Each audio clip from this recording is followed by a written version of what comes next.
Okay, we are officially live for the first ever college basketball edition of The Spread. We are live on YouTube. Thank you all for tuning in. My name is Joe Caputo.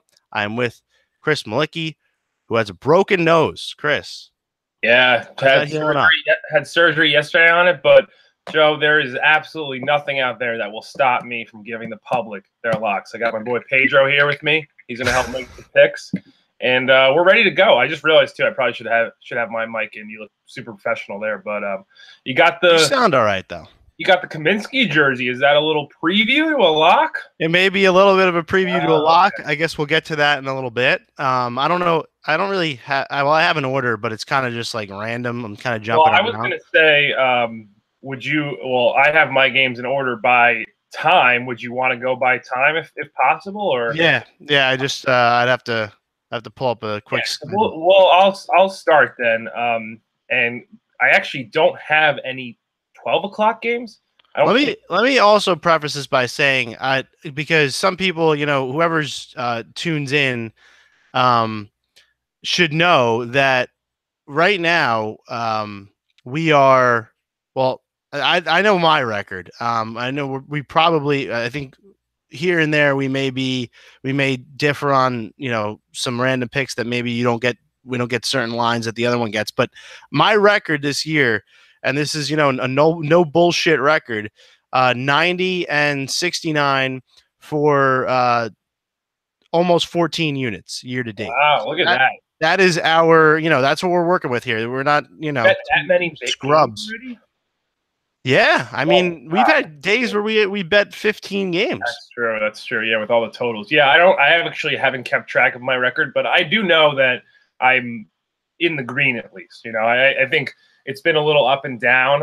But last night I think I had all the picks, and I think it was a 3-4 night. But we really haven't had like many bad days, and then we've No. had mainly positive. So I think that kind of reflects to what happened last year, where we, once we got into conference play, which is really our specialty, and here we are, the first Saturday of conference play, we did really well. And I think as the season goes on, I think we've talked about this on the show before, that we're only going to get better and more knowledgeable of these teams and feel them out. So I think, we're going to give you explanation for the games. This isn't like I've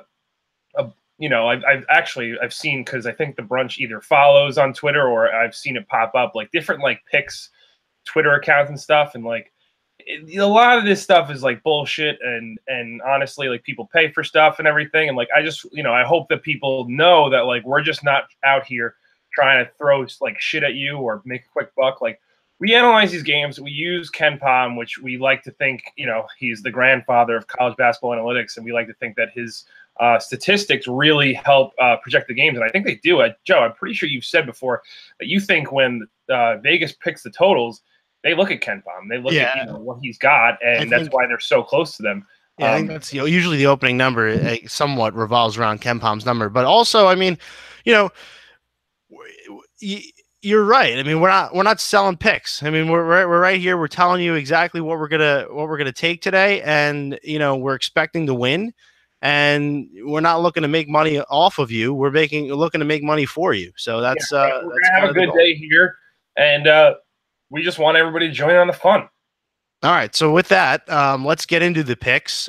We have a bunch, and actually today, and it kind of varies with the day. Sometimes we'll have more sides, sometimes we have more totals. We are very total heavy today, so just to preface that, and I think for the most part, because we bet some of these lines last night, some of these lines this morning, for the most part, the lines are still in striking distance. You could still get most of the lines that we bet. I think they are. And one thing I will preface too is that a lot of times I do like to bet the first half unders in games, because sometimes it's a close game, or if it goes into overtime, you avoid the fouling or that.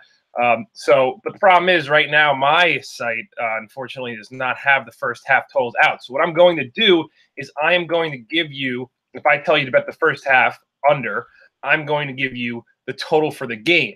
So if you see the total for the game at the number or around the number that I told you, you are then going to, you can then bet that game. So for example, if I say bet the first half under of the, I don't know, American George Washington game at 133.5, you're going to look at your book. You're going to say, okay, right here, the total says 133.5. I'm going to go bet the first half under. It's probably going to be like 63 or something, but that's what you're going to do. So just to clarify, just because I don't have those first half totals out yet, but it should be pretty easy to follow along. And of course, I'll specify. All right. So I guess we'll start at the 12 o'clocks, although I don't think that we have any games. No, I don't. 12, I don't have any. I don't have any 12 o'clocks either. There's not too many. I actually have a 1 o'clock, so yes, I guess I have a 1 o'clock too. I actually have the Fort Wayne. They're at a pick. They're at North Dakota. This game was actually scheduled for last night. I was going to bet it last night, but it wound up getting postponed to today. I'm not sure the reasoning, but the line stayed the same, and I like Fort Wayne here.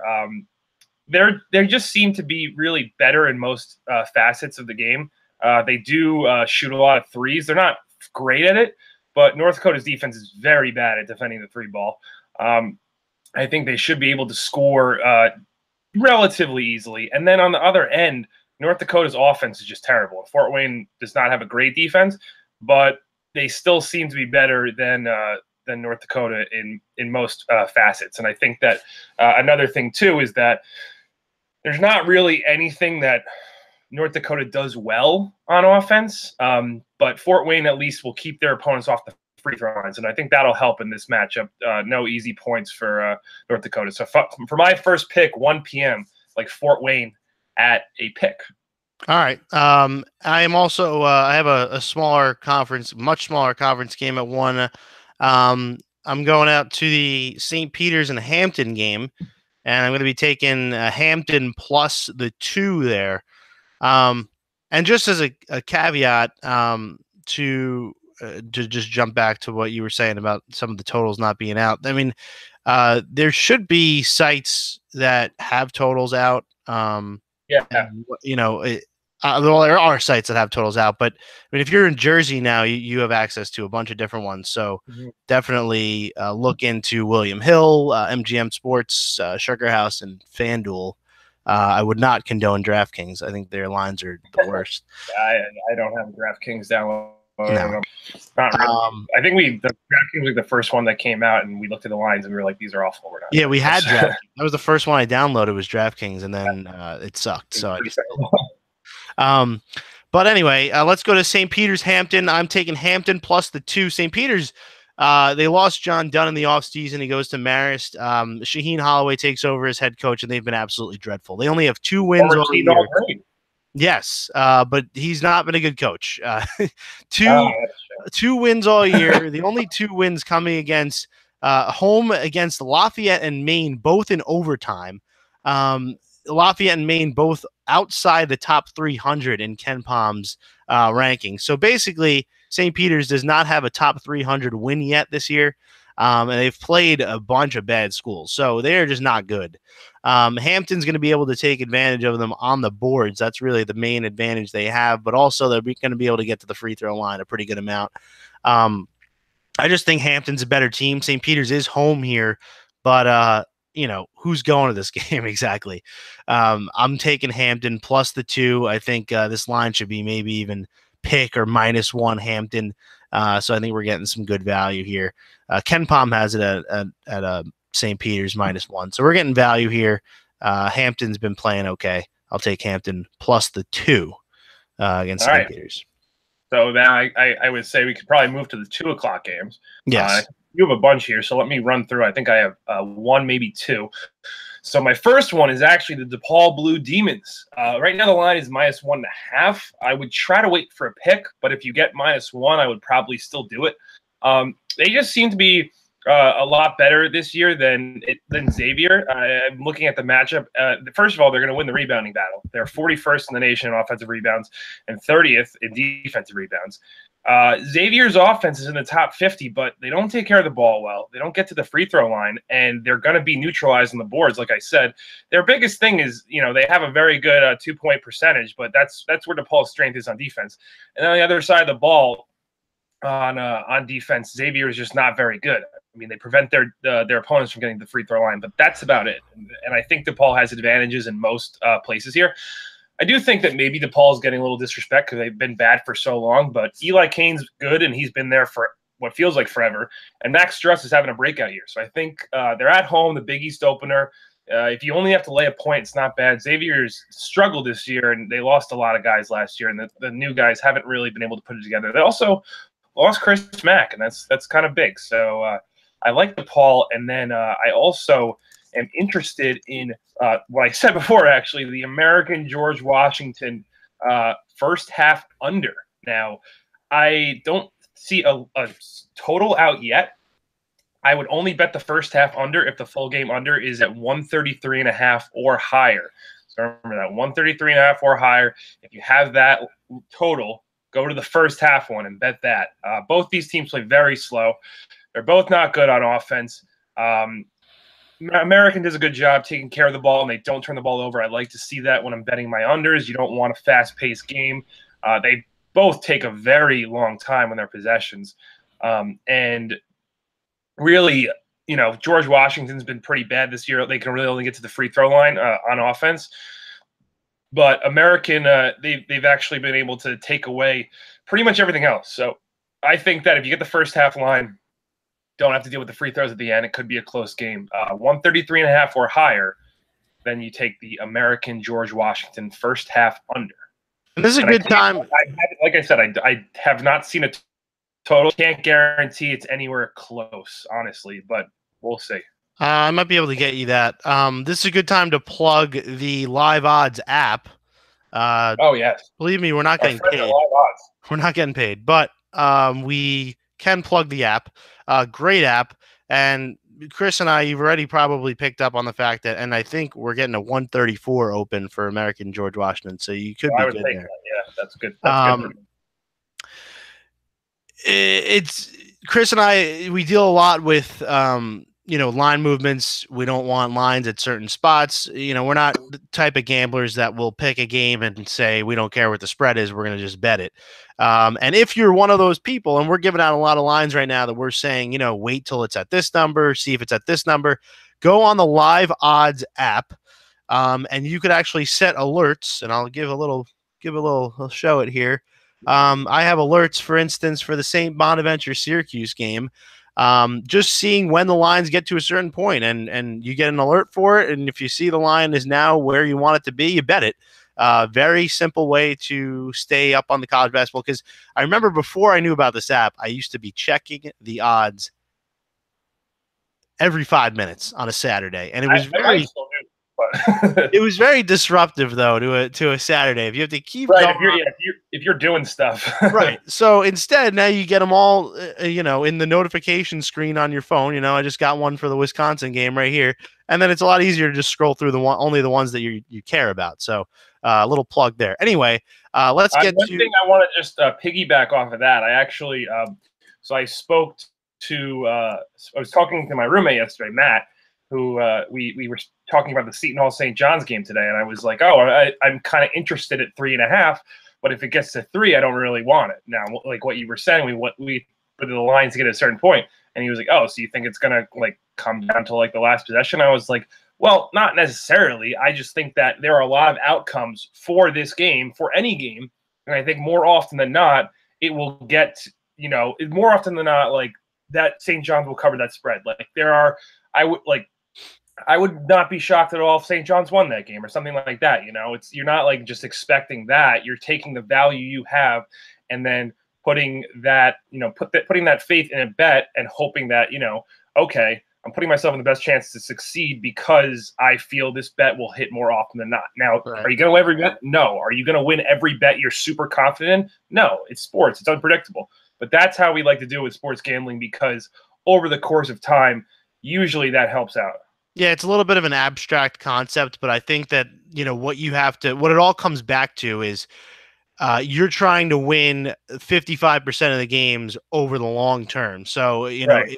And some people don't do that. Some people don't care about that, and that's fine. But if you actually want to try to make money, which not saying that we're, funding some of our income with college basketball games, but although right now we are, but yeah. Yeah, but if you actually want to make money over the long haul, it's a good strategy to follow. All right, let's get to a couple more of the 2 o'clocks here. I'm going to start with we'll start with Syracuse St. Bonaventure. Two teams that play at a very slow pace. Now we've been betting the Syracuse unders now for a while, and the Syracuse unders are a little bit random because it comes down to is the opposing team going to get hot from three? Right. Syracuse tends to give up a lot of 3-point attempts. It's just a matter of can the other team, make those three. Syracuse gives up 43.5% of their opponents' field goal attempts come from three. So, it's Syracuse is, with that zone, they're giving up a lot of threes. But they defend them really well. They only allow opponents to shoot 29.6% from the 3-point line. St. Bonaventure's been playing really slow this year with the loss of Mobley and Adams from last year. They've slowed down the tempo. Schmidt's done a pretty good job with them, but they've been playing a lot of low-scoring games. I like this game to go under in the Carrier Dome, 127 and a half. I think you might be able to get still at certain places. Let's take the Syracuse St. Bonaventure under 127. And also, just to point out, sometimes I know you said you look at what happened in last year. If the two teams play each other, the Syracuse St. Bonaventure, I believe they play annually. Last year, that game was 60-57 total, and that was in overtime. Yeah, so, and that was with Adams and Mobley, which made the St. Bonnie's offense a lot better than it is this year. Right. It's taken a big step back. So yes, good addition there. Good point. Other 2 o'clock games that we have here, we're going to Siena and Cal Poly. And Chris, for some reason, these totals keep coming in for Siena over 130, and I really don't get it because well, part of it I would say is probably because their defense is so terrible. Yes, but you look at the games that they've played. Last game they played against Holy Cross, 60-57. The Charleston game they gave up a lot, but they only scored 58 points. And you just go back and you look, St. Bonnie game, the 122 total, Harvard game, 131. When they play the slower paced teams, no one's scoring in these games. And Cal Poly, 310 in adjusted tempo in KenPom. And Siena is 352 out of 353. So these teams are not going to run at all. And the thing I like about these two teams is neither of them are getting to the free throw line. So it's not going to be a game where you're going to get killed at the free throw line with the clock stopped. Everything that these two teams score is going to be with the clock still running. And when you have an under, I like that aspect. So I think you can get this line at 131 and a half, maybe 131. Cal Poly Siena under the total in that one as well. What else do we have at 2 here? Did I have any other ones at 2? Yeah, I think you liked you have both the Michigan State on over and Kansas under.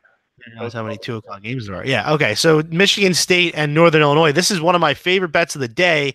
I believe this total right now is 155. Yeah. Northern Illinois doesn't play much defense. And here's the thing about Northern Illinois. They've been playing high scoring games.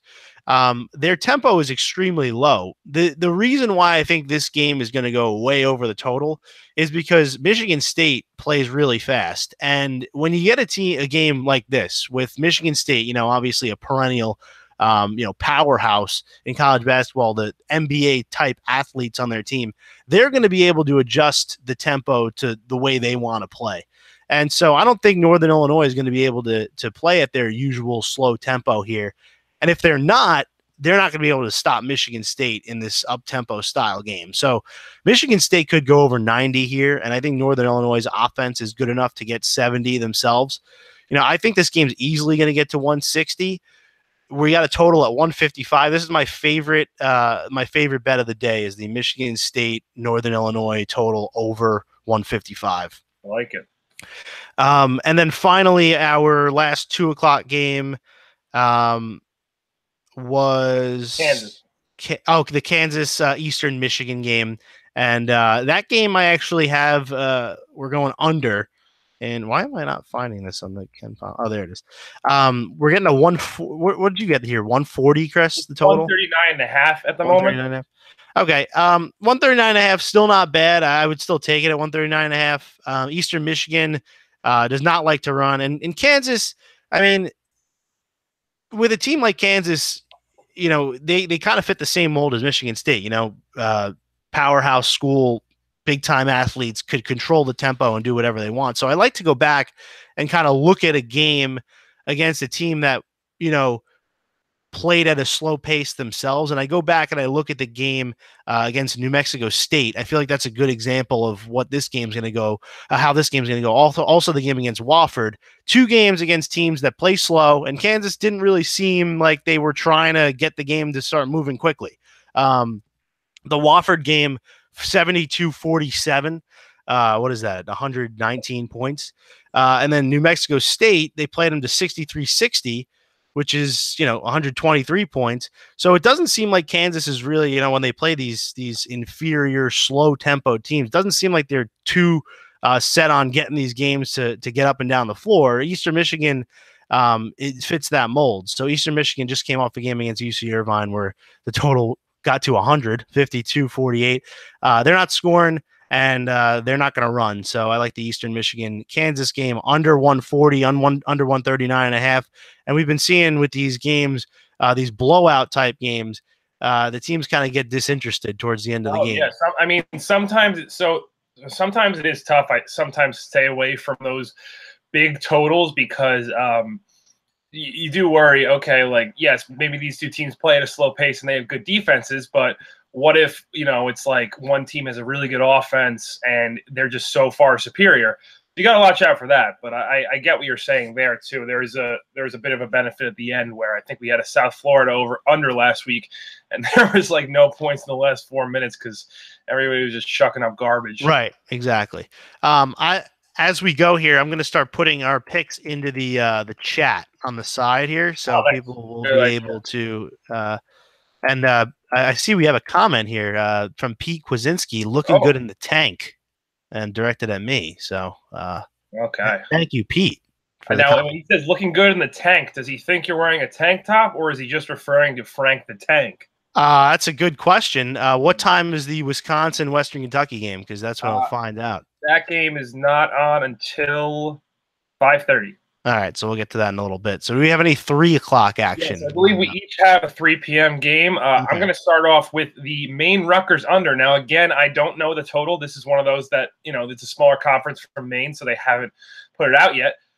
This one's going to be very low. I'm going to take the full game here, and I would take it if it's a 121 or higher, which I know is a super low number, but Ken Pom projects this for 119, and you have to look at this as Maine is 343rd in the country in offense. They're terrible, and I just think they're not going to score much. I mean, you look at the totals they have for these games that they played: 50, 61, 50, 63, 63, 50, 59, 59.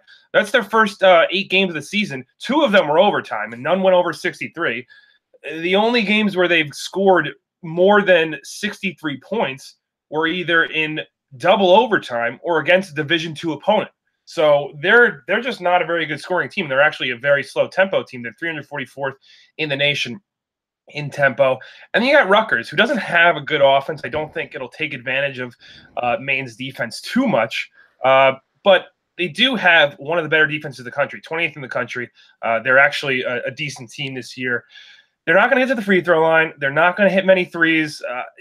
They will get some offensive boards, which could be an issue. But I do think that it's just very hard for me to see Maine topping 50 points against this Rutgers defense. This could be a really low game. And if the total gets high enough, I would take it. Joe, funny fact, as I'm looking right now, Ken Pom projects score this game 69-50 Rutgers. So that would be under the 121. Normally, 120 I guess is okay, but since the total is so low, I would want maybe a little more value. Mm-hmm. Every single game from here on out, and this is where Rutgers will start Big Ten play, Ken Pom projects them to lose. He does not project them to win another game this season after this. So even though Rutgers is a little better this year, they still have a ways to go. But I do think they win this game. Not that that really matters because they're like 20.5-point favorites. but I just don't see Maine scoring much. And Rutgers, honestly, I don't see them overpowering them on the offensive end. I do think that we should go back to um, the point you made about the free throws, and I think that that's an important thing that I've been looking at more and more. And it's is the team going to get to the line? Because if the teams don't get to the line, you need those points to come from the field, and the clock is running. The teams that get to the free throw line, you just feel like, in a game like that, when you're watching it, the points are accumulating, and you're like, why is there still so much time left on the clock? And so I think that that's something that I've been looking at more and more lately is, our team's going to get to the free throw line. I've been looking at that with favorites. Are they going to be able to get to the free throw line and pad their lead? And I've been looking at it with overs. Can they get to the free throw line and score some free points? And then the opposite for the unders. Yeah, that is a good point. All right. My game at 3 is the North Texas Rice game. I think we're at 145 here with the total, which is still very much in striking distance. Here's an example of a team, Rice, who's going to get to the free throw line a pretty good amount here. North Texas does foul a good amount, and Rice's defense is absolutely dreadful. So we're looking at a team in Rice which plays a very high tempo. They play a terrible defense, and they're playing against a team in North Texas who's been a very efficient offensive team. And I look at North Texas. North Texas's tempo is down this year, but that may be more of a product of them playing really, really bad competition outside the conference. Their non-conference strength of schedule is really terrible. Only playing one team in the KenPom top 100 in Oklahoma. But when North Texas has played up-tempo teams, they've played them to high-scoring games. We look at the game against New Mexico. That game would have gone over this total today. The game against Indiana State, they played them to 150. So that's what I like, looking at common style opponents. I think North Texas is going to put up plenty of points against Rice today. Rice will get to the free throw line, keep it close for a while, and North Texas will ultimately probably win this game, but not that it matters. 145 is the total, and we are going over for Rice and North Texas. All right. And Joe, correct me if I'm wrong, but do you only have one pick left? Yeah, you might be right about that. Okay, maybe. Wow. Early. I'm going to go back and double check. Early on the slate. So you've got 1, 2, 3, 4, 5, 6. You just said to the listeners, and then one more coming. Yeah. And I've given a couple. I got plenty left though, so don't worry, guys. We actually have a pretty early heavy slate. There's not too much in the later games, but at 4 p.m. I do have a handful of games. That could make for a relaxing evening tonight if we. Good. Well, especially if you're watching the college football playoff too, you're like, okay, like I'm good now.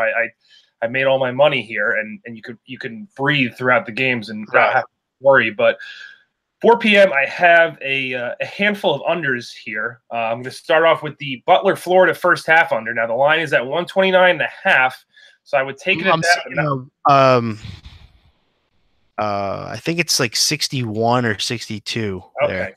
So whatever that number is, I would take it 120. If it gets to 129, maybe that's fine, but not much lower than that. Both of these teams played before the season, actually, and the score was 61-54 in a neutral court. Now they're playing again. Both very slow tempo teams, both in the 300s, and they have very good defenses. Florida is 8th in the country, and Butler is a top 50 defense. What I like about these teams is they both take care of the ball well. I know Florida is 8th in the country in forcing turnovers, but Butler does have a very good handle on the ball. They don't turn over much, 30th in the nation. And like you said before, the free throws, both of these teams are not good at getting to the line. So I just think that the defenses will prevail here. The slow tempo will prevail here. And I think you're going to get another low-scoring game between these two. Did you I'm sorry, I missed it if you mentioned they played earlier this season. Yeah, I did. It was a very low-scoring game. Yeah, I mean, I don't really get why this total is so high, to be honest. It doesn't really make much sense to me. There was actually, I think, a game. Another one I was looking at was Oregon Boise State that I kind of wanted the under. And they also played earlier this season, and it went way under, and that total was much lower. So I'm not going to take that one. But Florida's been an incredibly low-scoring. They've been an under team. Even the one game that went over in December. should have gone way under. It was I the game know. Well, against Mercer. we had a Florida Mercer game, and literally we had the full game under, and we needed they needed 22 points in the last minute and a half to go over by 1 point. Really, just like when you say it out loud, it's incredible.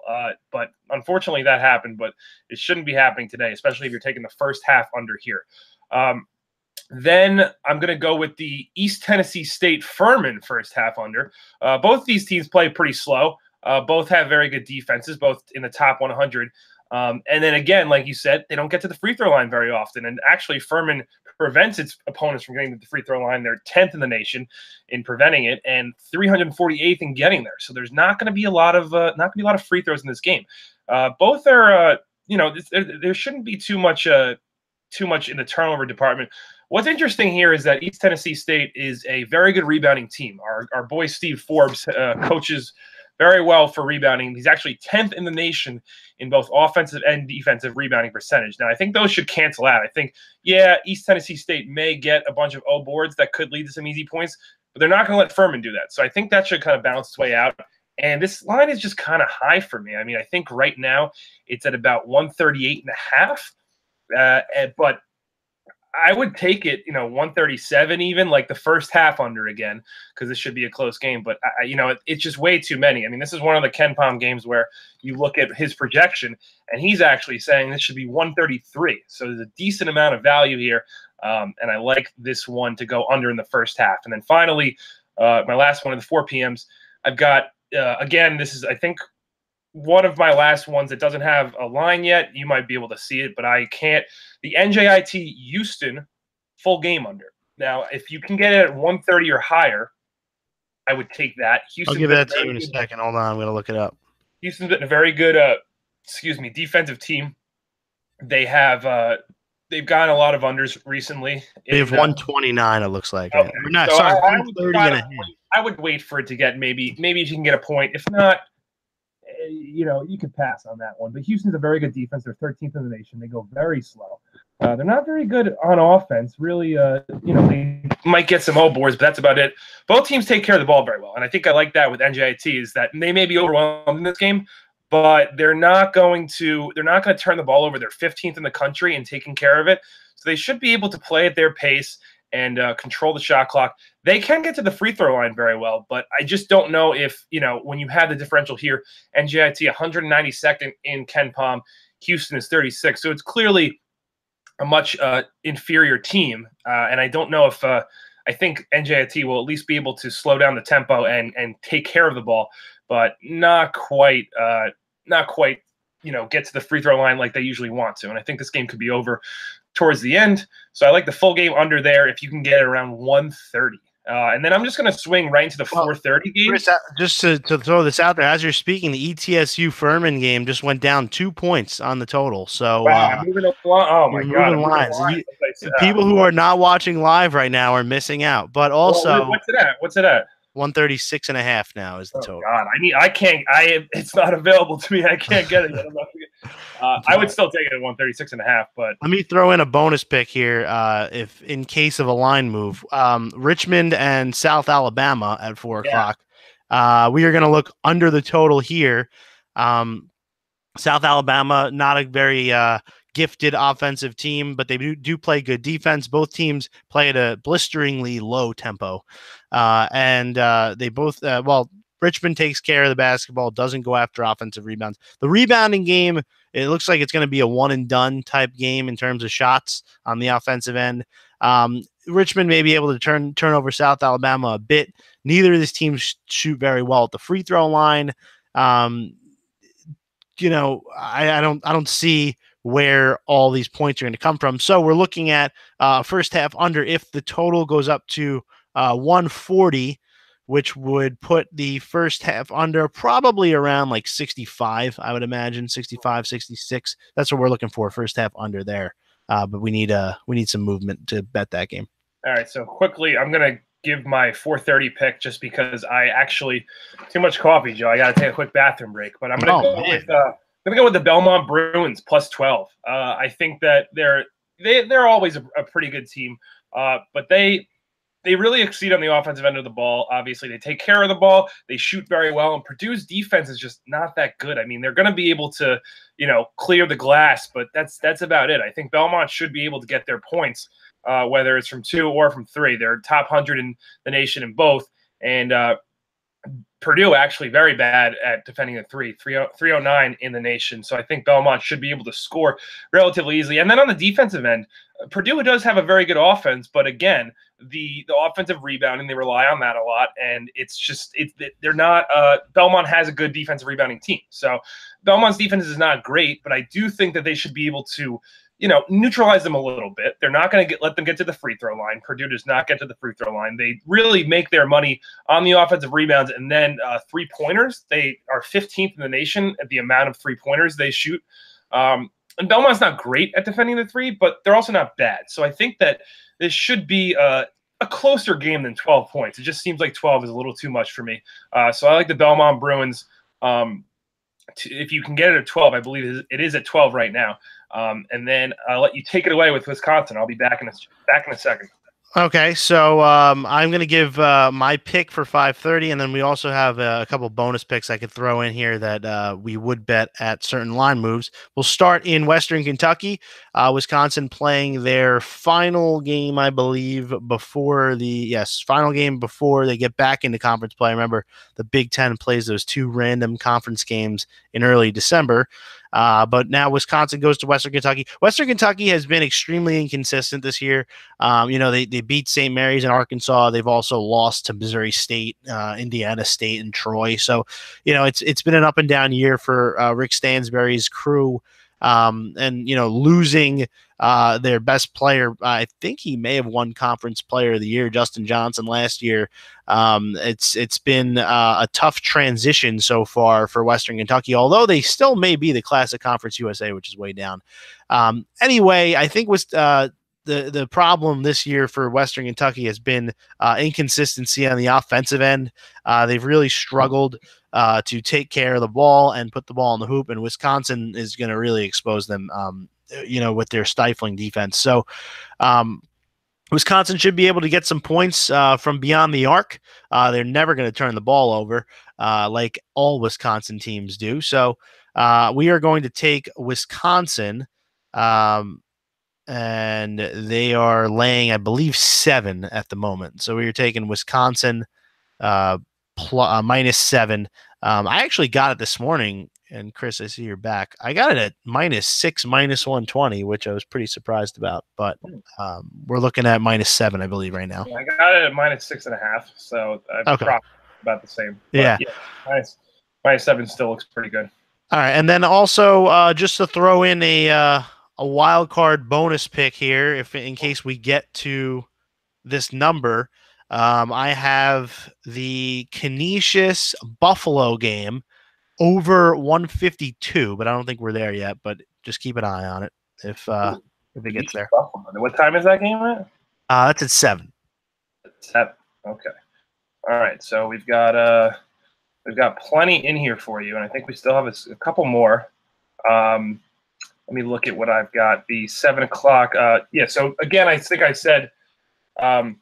The Oregon Boise game, I don't see it again getting to where I want it to be, but just in case it does, I am just going to throw it out there. If you can get the first half under at about 135.5, maybe. Now, right now, it's really nowhere near close. It's actually at 133, so it's still got some time.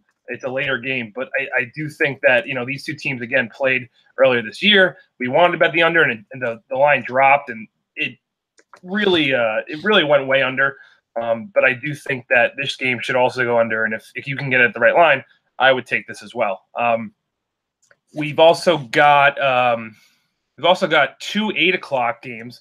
I don't know if you have any left, Joe, or is that it for you? No, that's it for me. Okay, so I've got a couple to round us out, and I'm going to start with my last side bet. So the rest will be totals, but the last one on the side is Brown +10, and I think Brown's actually a decent defensive team. I think they're very good at limiting 3-pointers, which is what San Diego State really is their bread and butter. I don't think San Diego State is that great this year. and I think the Mountain West as a whole is down, so I don't think they're very good. Um, on the defensive end, Brown is not a great offense, but they should be able to get to the free throw line, and San Diego State does not prevent their opponents from getting there. Brown should also be able to hang on the boards a little bit here. They can get a couple O boards. So I just don't see a huge discrepancy with these teams, and I think 10 points is just too much. Another one at 8 p.m., again, this line, you might be able to get this one. Stony Brook, Northern Iowa. I do like a first half under here if the total is around 134.5. I don't know if you'll be able to find that, Joe, while I give my explanation. But Yeah, Northern you're at Iowa, 135.5 right yeah, now. I would take that. Northern Iowa is a big time under team. I mean, they're 314th in the nation in tempo. They clear the defensive glass. They take care of the ball relatively well. I mean, pretty much everything they do well is conducive for unders, and the same with what they don't do well. They're not a very good offensive team, and a lot of their games go way under. And Stony Brook, they do have a bit of a better offense, but it's nothing special. They go pretty slow as well, and they do get a lot of their they do make a lot of their money from the offensive rebounds, which, like I said, Northern Iowa should be able to at least neutralize a little bit. So I do like that game.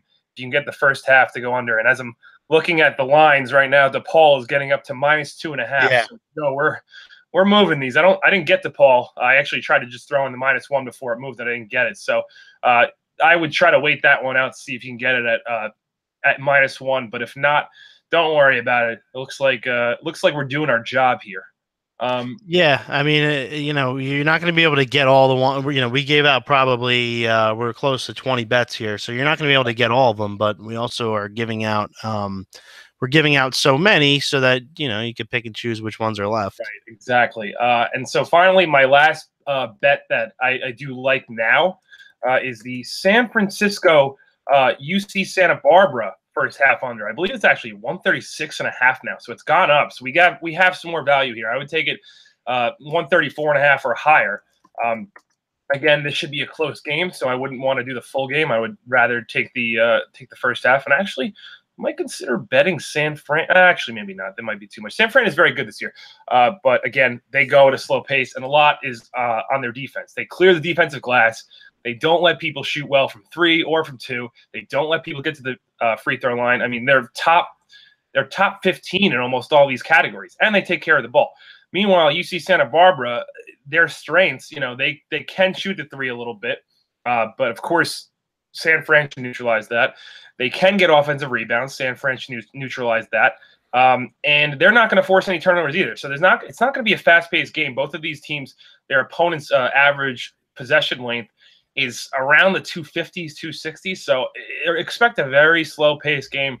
And even though the offenses aren't terrible here, I think they kind of neutralize their strengths. So when you get to this kind of game where it's going to be slow-paced and it may just be kind of a staring contest here, I think that this game will go way under. And then finally, I'm just going to give 2 more if they get their picks for those out there. I'm actually going to jump back to the first 1 o'clock games, which I didn't say because I'm not sure this will get there. And actually, I'm going to pass on that one. It was going to be the first half under in the South Dakota North Dakota State game, but that total has dropped tremendously, and we would need about 5 points of value to swing back. So I don't think that one's coming, especially being that it starts at 1 in 3 hours. 2 hours, excuse me. The last one I will give is another 10 o'clock game. UC Irvine Pacific first half under. Now, it's not quite where I want it to be right now. I would like it to be at around 134.5. And right now it looks to be 132. So we might not get that one, but I'm just going to give it to you guys anyway, because I feel like, we've bet UC Irvine unders this year, Joe. They're a very, very slow-paced team and very bad offensively. Actually, not that bad offensively, but they're not good. They take care of the ball. They don't get to the free throw line. Pacific will get to the free throw line a little bit, but they're super slow-paced, and they will clear the defensive glass, which is one of the strengths of UC Irvine on offense. So they're not going to be able to do much. And you've got one's defense is pretty good, but I don't think that they're going to be able to take advantage of Pacific. So if that one to get up to about 134.5, then I would consider the first half under. All right. Well, you have about I don't know what the count is, the official count, but there's Oh, that'll about be the 20 official bets count. or so that we just gave out for this beautiful Saturday afternoon into night. And then also you have We gave the 22, Joe. Not all of them obviously are going to be there you bettable, go. but we've given you, as they say, a slate. Well, there hasn't been college basketball for about a week. Yesterday there were some games, but today obviously is the triumphant return of the sport. And from here on out, it's going to be mostly conference play. So we are extremely excited to be heading into the new year in 2019. Also, your last week of the NFL is this week. There was no um, brunch podcast this week, but we posted our picks on our site. Chris, you won the locks Oh, I did, yeah. competition this year, so congratulations. I'll have to get you that money. That's big, and Um, we have our last contestant too. We have Eli Silverman, who joined us, and he's gonna be the last chance because we mentioned before. We'll actually on our next episode we will give you guys a description of the playoff contest. Right now we have 5 contestants. We have Lauren, Matt, Wags, Will, and Oriolo, I believe. And the way the contest is going to work, we needed 6 spots. So if Eli cannot capitalize here, the Brunch is going to have to enter their own team. yeah, that would be a big shame for all the contestants. But hey, you know what? I mean, Especially Eli. that's their own fault. They couldn't come through. But Well, Eli, I will say, week 17 is so unpredictable. I would not be betting this week. that's true. Yeah. I really wouldn't. Also, make sure you check out the 2 most recent videos that were posted on this YouTube page. Oh yeah. We have the cheesesteak reviews, and then we also have our experience from the Eagles tailgate on Sunday, asking Eagles fans, should Nick Foles or Carson Wentz be the future of the Eagles? Both videos got pretty good reviews, so make sure you go check those out.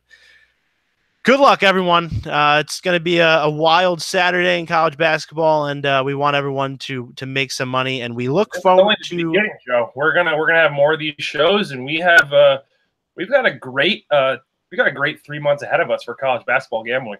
Yeah, I mean the goal would be to have one of these every Saturday morning this time, and have everyone tune in. So we'll try to get that done. And Happy New Year. Yes, everyone Good have a luck in great 2019. Everyone great. Yeah, the Brunch. We will see you in 2019.